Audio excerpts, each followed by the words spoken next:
Baik, assalamualaikum warahmatullahi wabarakatuh. Warahmatullahi wabarakatuh. Oke, sebelumnya Waalaikumsalam warahmatullahi wabarakatuh. mohon maaf ya, kita tertunda pertemuan kita di hari ini ya. Baru bisa sekarang. Nah, ini nanti buat yang belum bisa hadir, nanti videonya akan saya share seperti biasa di psikologi ya. Baik, mungkin kita mulai dengan membahas tentang tugas minggu lalu ya.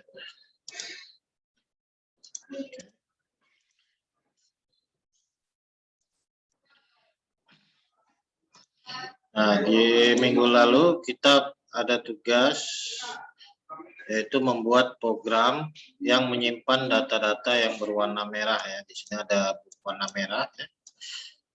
Kemudian kita diminta untuk menampilkan kembali ya data tersebut.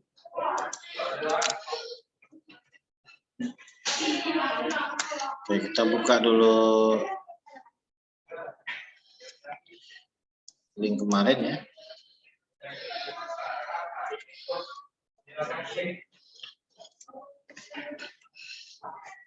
Oke. Ini kemarin itu online DB ya. Nah, kita pilih bahasa C++.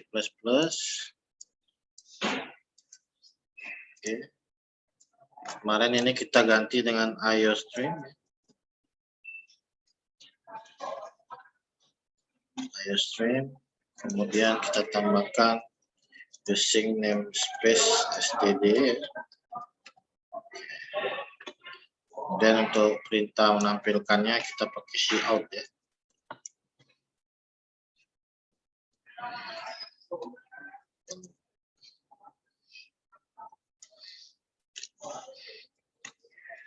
Titik koma. Coba running. Oke, berhasil ya. Berarti ini proyeknya sudah siap. Tinggal kita edit sesuai dengan berita soal ya.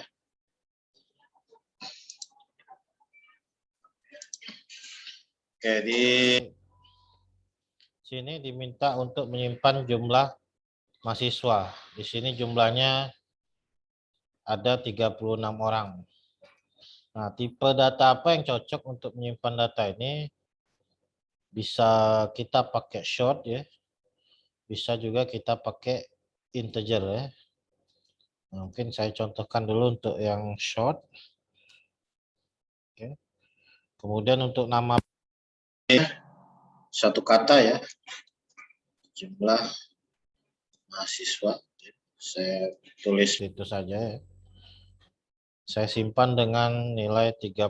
Nah, artinya nanti ketika saya memanggil variabel ini, nanti yang tampil adalah nilai 36 ini ya.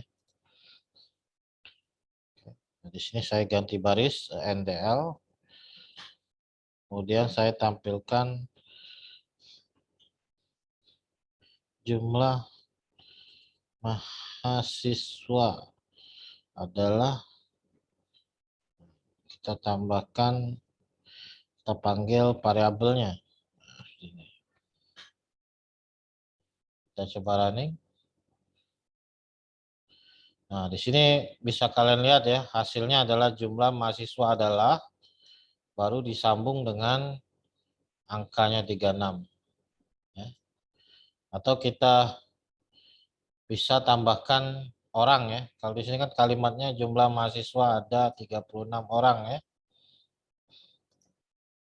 Di sini kita edit berarti jumlah mahasiswa ada, tinggal kita tambahkan kalimat orang ya. Nah, ini kita kasih spasi. Nah, seperti itu. Nah, bisa disisipkan seperti ini ya. Kita running. Nah, jumlah mahasiswa ada 36 orang. Nah, selanjutnya kalimat kedua, saya ingin menyimpan nilai A ya. Nilai A ini berarti dia hanya berupa karakter ya. Karakter. Nah, itu kalian simpannya bisa menggunakan char ya. Char nilai. A. Nah, untuk karakter kalian memasukkan nilainya didahulukan dengan tanda petik 1 ya. Ditutup dengan tanda petik 1 lagi. Tinggal kita enter ya. Tinggal kita enter. Kemudian kita tuliskan kalimatnya. Oke, di kalimatnya bunyinya adalah Husni mendapatkan nilai ya. Husni mendapatkan nilai, baru kita masukkan nilai. Nah, untuk mata kuliah kalkulus ya.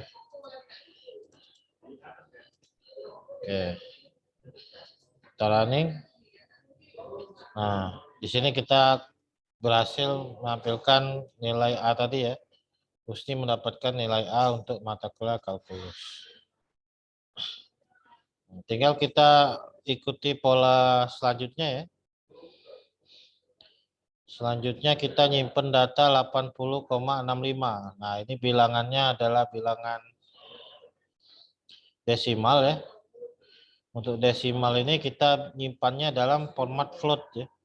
Bisa juga dengan format double. Rata-rata misalkan ya, nama variabelnya kita beri nilai 80,65 ya. Nah, tinggal kita ikutin pola yang sebelumnya. Kita copy kalimat yang sebelumnya ya, nilai rata-rata UTS.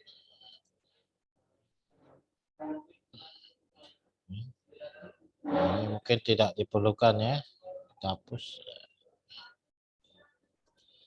Nah, ini kalau kita running maka di sini ada error ya. Nah, kenapa error? Karena saya nyimpannya dengan tanda petik ya. Nah, kalau yang sifatnya angka, kita harus nulisnya langsung angka ya. Nah, kalau yang sifatnya huruf pakai tanda petik ini 1. Kalau hurufnya banyak, petiknya petik 2 ya. Oke, kita coba running. Nah, di sini kita berhasil menampilkan nilai rata-rata UTS-nya ya. Oke. Nah, ini solusi tugas kedua ya. Mungkin ada pertanyaan, silakan dibuka mic-nya atau bisa di chat melalui chat room ya. Ya, mungkin saya tunggu mungkin sekitar 3 menit mungkin bagi yang ingin bertanya.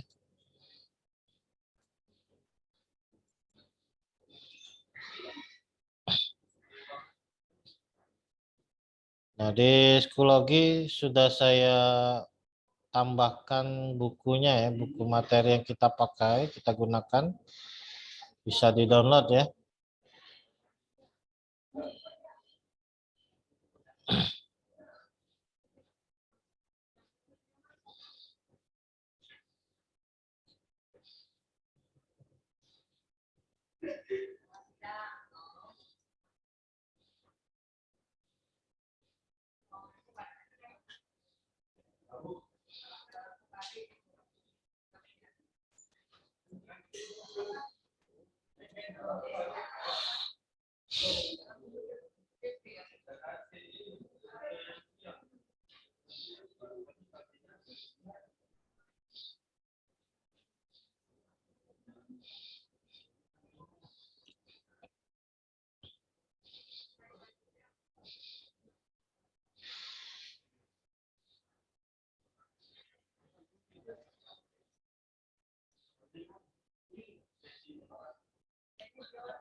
Oke, sekarang kita masuk ke materi tentang operator ya, atau operasi matematis ya.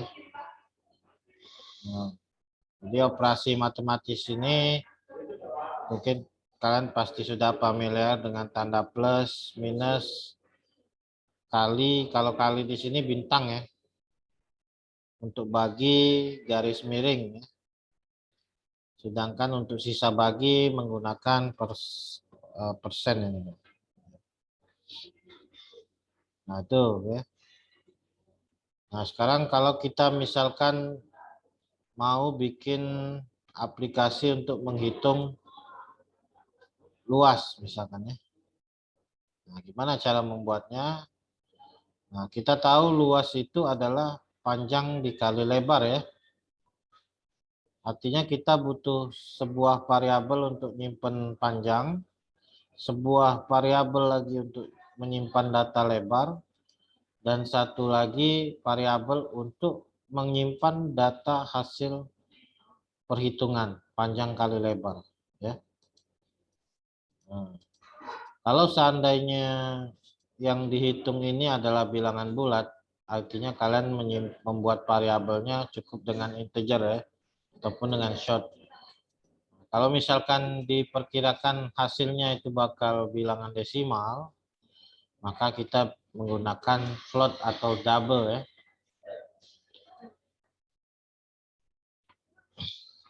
Oke, misalkan kita mau bikin rumus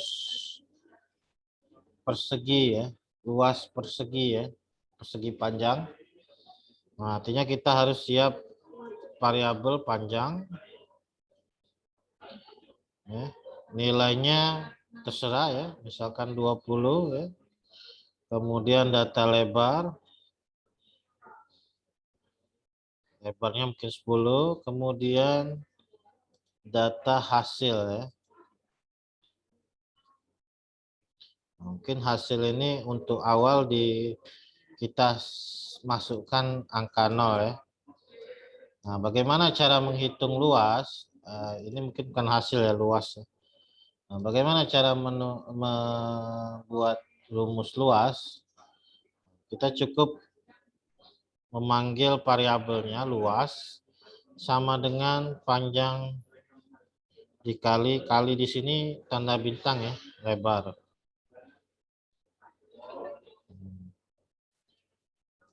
Nah, dengan kita membuat seperti ini artinya apa? Artinya nilai dari panjang yaitu 20 akan dikalikan dengan nilai lebar yaitu 10. Hasilnya kan 200 ya. 200 itu akan tersimpan dalam variabel luas. Luas yang tadinya 0 itu diubah datanya menjadi nilainya 200 ya. Nah, tinggal kita tampilkan nilainya. Nilai luas adalah luas. Kita coba running. Nah, di sini dapat nilai 200. Nah, kalau pengen ngubah-ngubah ya tinggal ngubah di sini 18 misalkan panjangnya. Lebarnya mungkin 7. Nah, itu nanti otomatis kalau kita running luasnya akan mengikuti sesuai rumus ya.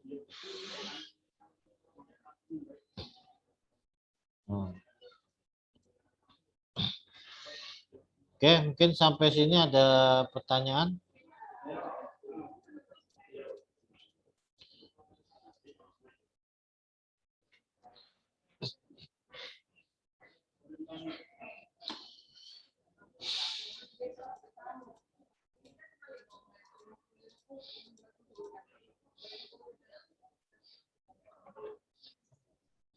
Oke, kalau tidak ada mungkin kita akan coba beberapa contoh yang ada di buku ya.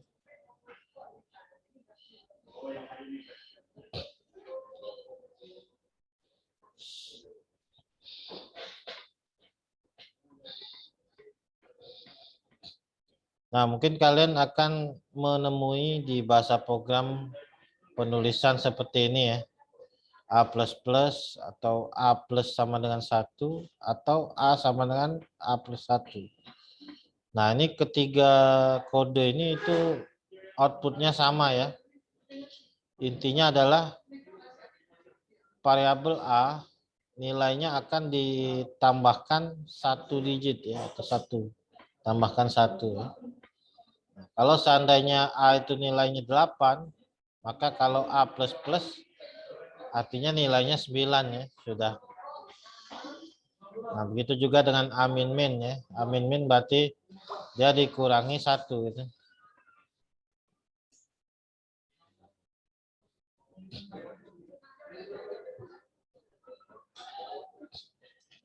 Nah, ini contoh saja ya. Contoh kalau misalkan ada rumus seperti ini, B kuadrat min 4AC, bagaimana cara membuat programnya. Ya. Nah, langkah pertama kita tentukan dulu variabelnya ada apa saja. Oh, di sini ada variabel A, variabel B, variabel C, sama satu lagi variabel untuk menyimpan hasil perhitungannya. Nah, jadi misalkan kita mau bikin formula di sini ya.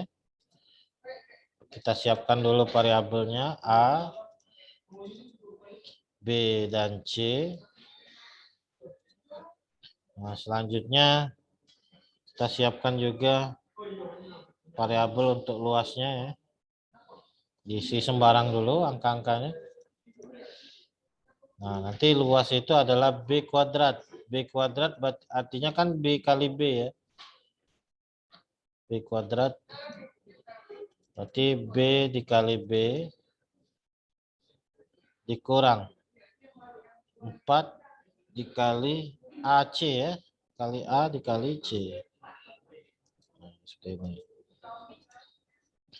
Nah, perlu diingat bahwa kalau di bahasa program, operasi perkalian itu akan dijalankan lebih dulu ya, baru kemudian operasi untuk penambahan dan pengurangan. Nah, jadi kalau saya menuliskan seperti ini jangan bingung atau terkecoh ya. Jangan sampai kalian mengurangi nilai B ini dengan 4 baru kemudian dikali, tidak bisa ya. Kalau di program itu kalian harus kalikan dulu semua operator perkalian ataupun pembagian itu diselesaikan dulu. Baru terakhir adalah pengurangan. 2, 3, 4. Nah, misalkan nilai A itu 2, nilai B itu 3, nilai C itu 4. Nah, artinya luasnya itu adalah 3 kuadrat 9 ya. Kemudian dikurangi dengan 4 AC, A-nya 2, C-nya 3 ya. Berarti 6 kali 4, 24 ya. Jadi 9 dikurang 24, dapatlah minus 15 ya. Dapatlah minus 15. Oke. Kita coba ya. Oh, sorry, minus 23 ya. Mungkin bisa ditingkatkan nilai B-nya.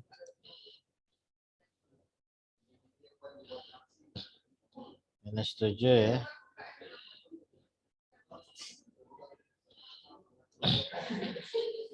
Baik, mungkin sampai di sini ada yang ingin ditanyakan?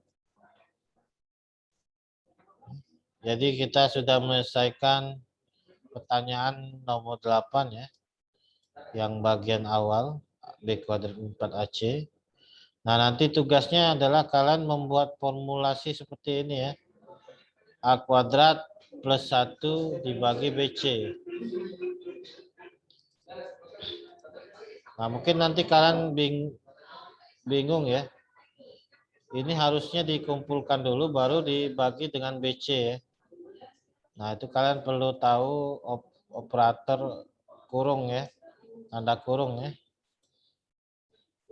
Nah, di sini ada ABC masih sama ya, luas.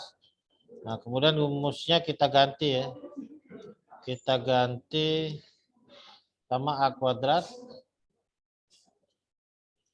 A kuadrat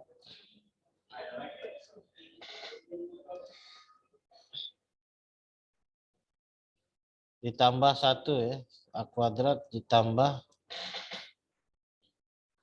1. Saya hapus ya. Nah, kemudian dibagi dengan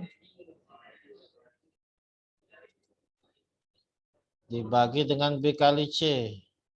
Dibagi dengan B kali C. Nah, kalau kita menuliskan seperti ini akan menjadi ambigu ya.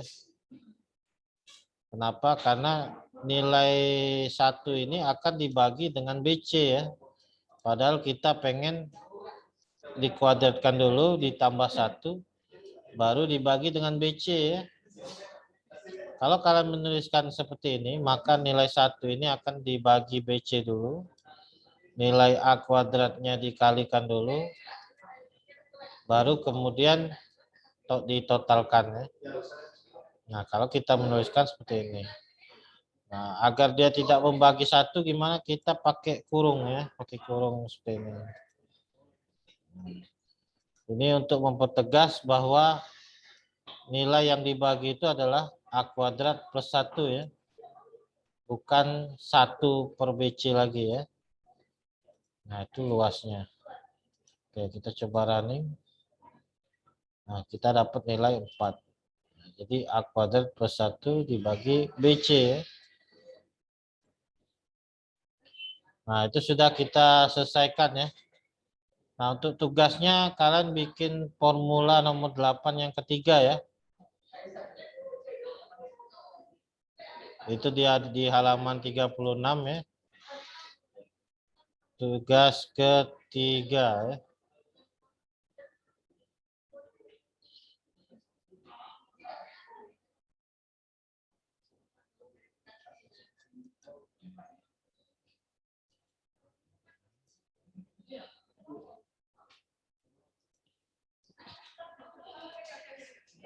Oke, kita bikin tugas ketiga.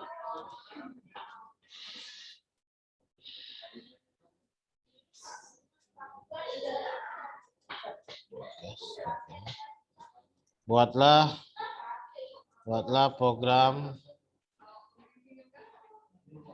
persamaan pada halaman 36 persamaan ketiga ya.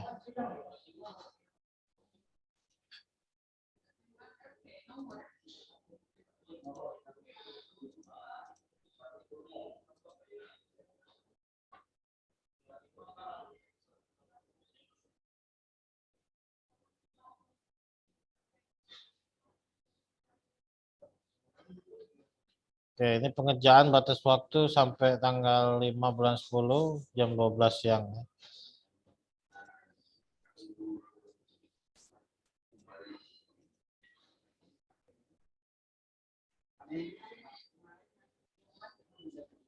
Oke, ini tugas 3 ya. Bagi yang belum menyelesaikan tugas 2 dan 1, silakan dikerjakan ya. Silakan dimaksimalkan nilainya ya.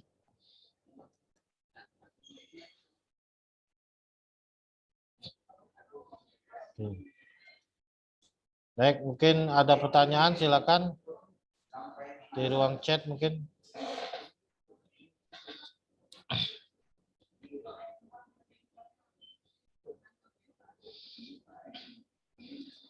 Baik, mungkin kalau tidak ada, mungkin saya cukupkan pertemuan kita untuk hari ini ya.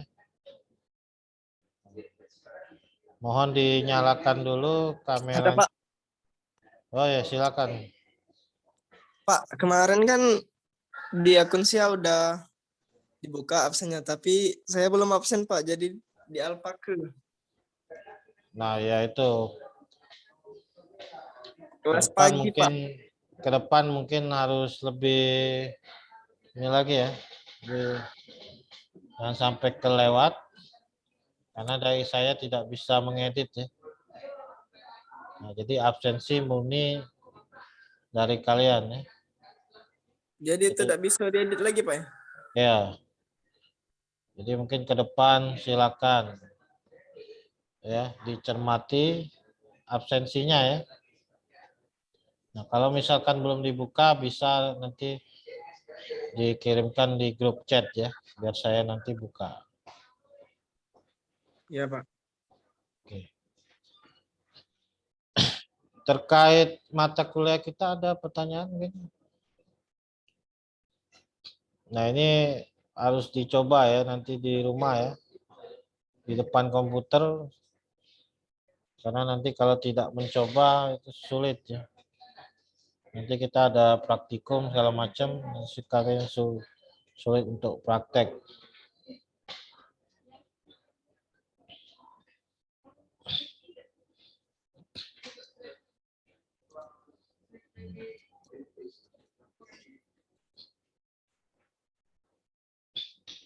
Baik, mungkin saya cukupkan dulu pertemuan kita untuk hari ini ya. Terima kasih yang sudah menyempatkan waktu. Ya, dimohon kehadirannya di minggu depan ya. Saya akhiri, wassalamualaikum warahmatullahi wabarakatuh. Waalaikumsalam warahmatullahi wabarakatuh.